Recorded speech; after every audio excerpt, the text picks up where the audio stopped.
আজ জানো তো ফ্রিজ খুলে দেখি 2 টুকরো চিকেন রয়েছে। এই 2 টুকরো চিকেন কী করব ভাবতে ভাবতেই দেখো সেদ্ধ বসিয়ে দিয়েছি জল দিয়ে।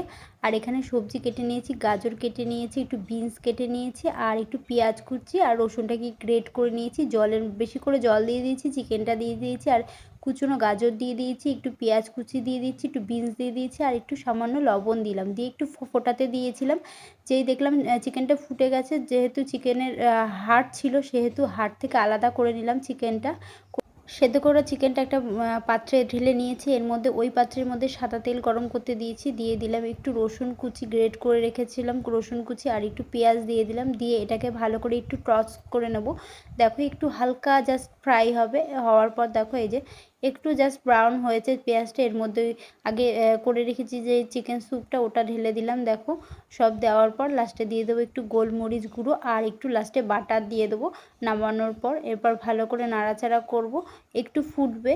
ফোটার পর এর মধ্যে অ্যাড করেছি ডিমের সাদা অংশটা। দেখো সাদা অংশটা দিয়ে কন্টিনিউ নাড়াতে হবে।